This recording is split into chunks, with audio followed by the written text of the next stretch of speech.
Finish him. Or her? Welcome. Thanks for joining us for our Reddit Stories, Christmas edition. Happy holidays. And today we'll dive into the ProRevenge story and reactions to the post from Morgan Le Fatal titled, Merry Christmas. I quit. Hi, this is Derek. I just put the Drama Llama, Fred, back in his pen so that I can do this quick video for you with some of the stuff that Fred found on Reddit earlier today. If this is your first time watching our videos, help me out by watching to the end, and then giving me some feedback in the comment area below. And if you want more of these videos daily, don't forget to like and subscribe, with notifications turned on for this channel. Oh boy, let's get ready for some deep-seated revenge. Morgan Le Fatal posted, Merry Christmas. I quit.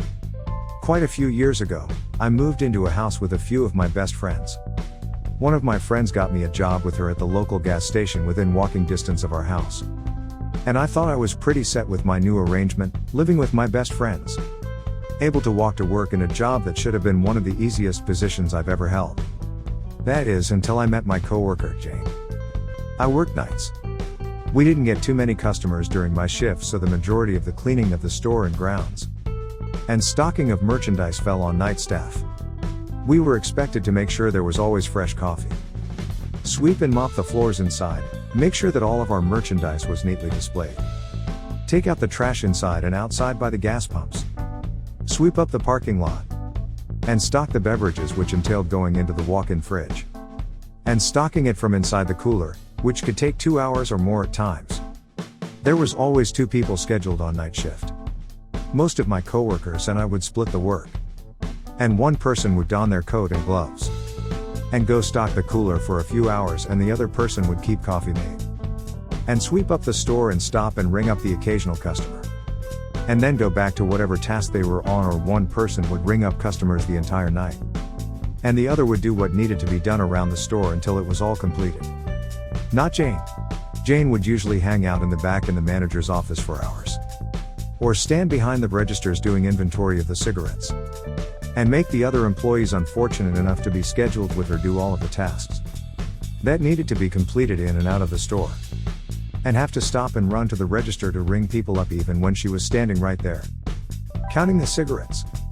And couldn't be bothered to even acknowledge the customers. When people called off, it was standard to call the other employees and see if someone could come in and take the shift. Most people would give a legit reason why they couldn't when they declined. No sitter, family plans, etc. Not Jane. Jane would just answer with a flat no when she was called and would then hang up. My best friend came to me a few months into working at the place and told me that our manager told her that Jane said that I don't do anything during my shifts with her. Oh, heck nah. I do literally all of the work as she sits on her ass in an office or on the counters at the register station, doing nothing, and she wants to say that I am the one not working. I decided I was done with that place and began looking for another job. Jane fancied herself the second in command in our store under the manager. Now, mind you, we didn't have an assistant manager with that gas station chain. There was only a manager, and there were supposed to be a few shift leads who really didn't have any power. Just a few additional tasks to complete during the shifts where they were scheduled as a lead, inventory, ordering stock, etc. Jane was not actually a shift lead, but she was able to do most of the tasks of the shift lead, and acted like that came with power that it didn't. She was supposedly undergoing training classes to be a lead officially, and would walk around on her shift with a clipboard and make little notes here and there about things that could be improved in our store. One of her improvements was that everyone during their shift should do 1 hour stocking the cooler, so that it didn't fall on one person doing it for 2 or more hours on night shift. Stocking the cooler meant having to be in temperatures below 40 degrees the entire time, and was not a favorite task of anyone who worked there. The best part of this improvement was that she would harp on my coworkers about it while never stepping foot in the cooler herself to do anything that I saw in the entire time that I worked with her. Another of her improvements was that everyone had to attend a weekly mandatory team meeting, because she read somewhere in one of her training books that it's supposedly policy, even though none of us, including the manager, had heard of this before she brought it up. These team meetings were universally hated and completely useless. No one wanted to go to the store for 20 minutes of pay at a time they'd otherwise be off of work.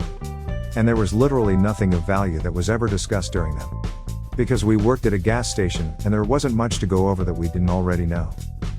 The meetings were just a show of power by Jane where she could go over her clipboard and force people to listen to her stupid observations and suggestions. Or so I was told. I missed the one meeting that was scheduled while I still worked there, as I told them I had a doctor appointment already scheduled. But in reality I went to an interview. I came to work my shift at the gas station after receiving a call earlier in the day saying that I had passed my background check and employment verification and was offered the job that I had been seeking.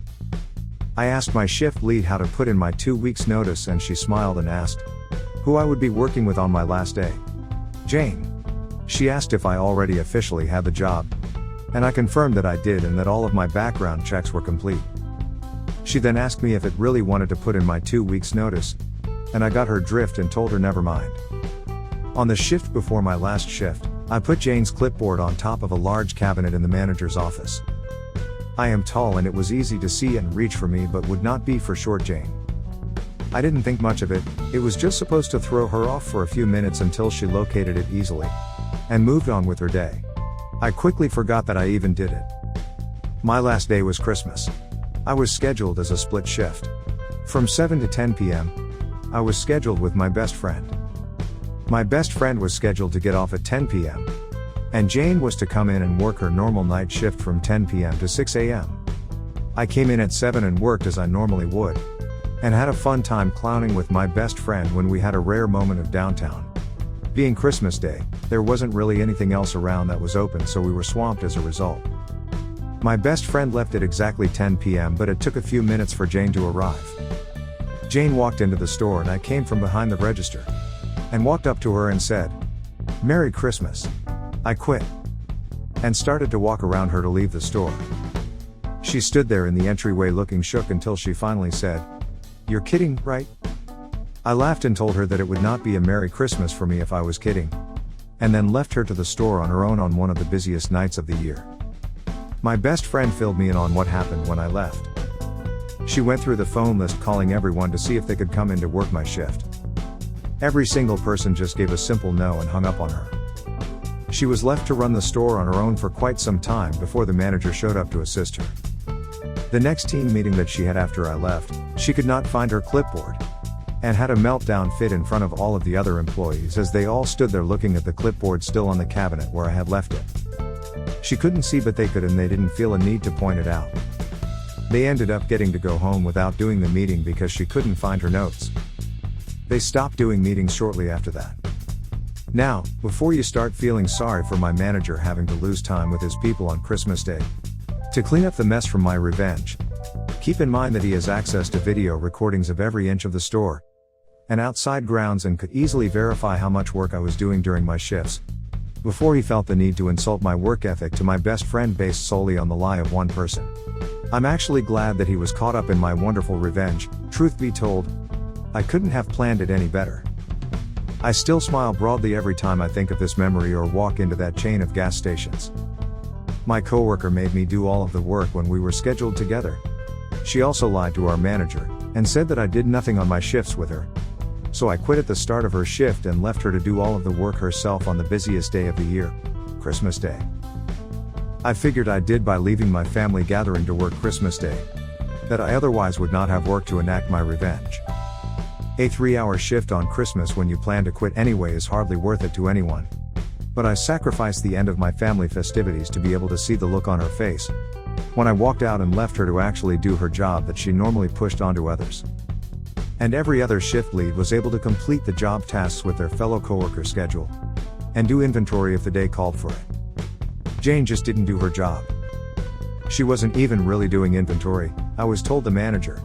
And first shift came in and really handled it by my best friend who worked first shifts. Jane was just using that as an excuse to do nothing. What are your thoughts on Morgan Le Fatal's revenge story? Please share in the comments below. HCRP reacted with, "Stupid Jane. Definitely not a Mary Jane." Anonymous reacted with, "Was the manager and Jane hooking up? That would explain why he let someone he knew did jack poop continue to keep their job." My immediate suspicion as well. Land 8844 reacted with, great revenge.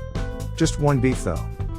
When people called off, it was standard to call the other employees and see if someone could come in and take the shift.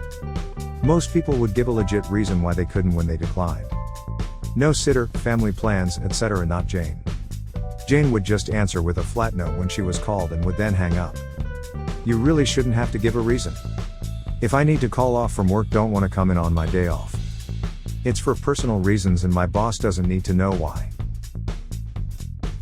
Agreed. I've never said why when declining a shift. But I use common courtesy with the fellow human on the other end of the phone. It seems she didn't. That's true, but from my experience when I would call out, my boss told me that I would be fired if I didn't provide a verifiable reason. Like a doctor's note. But I agree, it's dumb that you have to tell them personal info like that. I'm pretty sure that's illegal, in my state at least. They need to give you 3 days warning or else they can't fire you for not coming in. Of course, actually enforcing employment law is a whole other thing. AskReddit reacted with, no one wanted to go to the store for 20 minutes of pay at a time they'd otherwise be off of work. And there was literally nothing of value that was ever discussed during them. What if someone didn't come? Just curious. Quitting on the busiest day was a stroke of genius. Well done. Oozles reacted with, Jane would just answer with a flat no when she was called. Honestly, there really isn't a problem with this.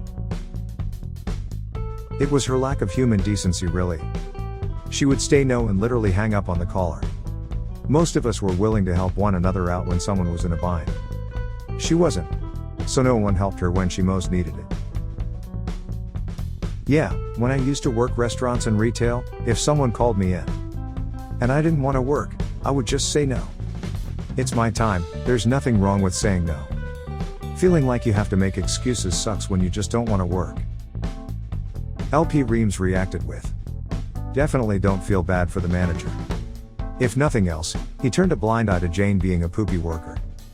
And he allowed her to start her own staff meetings when she wasn't any kind of lead or manager. That's just ridiculous. Dude needs to grow a pair and tell Jane to shut the F up or get the F out. Sidrat Flush reacted with, don't justify, let the written word do that. I too have worked with people, male and female, like Jane in my retail call center experience, and it is far easier to talk to them, with a capital T, as a human being, in that the first question you ask is how are you? And then listen to the reply and move on. This is the important step. Divide the work with a question, to wit, how would you like to divide the chores tonight? A 5-year-old wouldn't put up with doing all the work if they could see the other person doing nothing. So why would a young teen? Wherever you are, I hope you're enjoying it and learning every day. And this is the important bit, passing it on. And finally, Readers Anon reacted with, well, when it comes to replacing someone for a shift, it depends what their reason for not showing up is. If they're sick, I don't mind replacing. If they're not up to it because they partied all night, not my problem.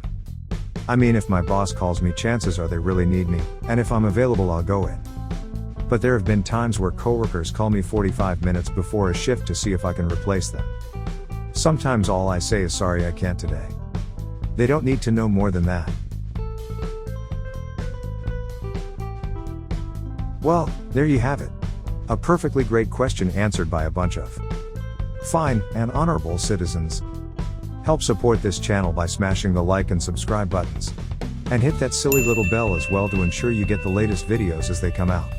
Fred is always finding stuff for me to post regularly. So this is Derek signing off. Thanks for watching. Good grief, it sounds like Fred is out of his pen again. I think he found more drama for me to share with you. See you soon.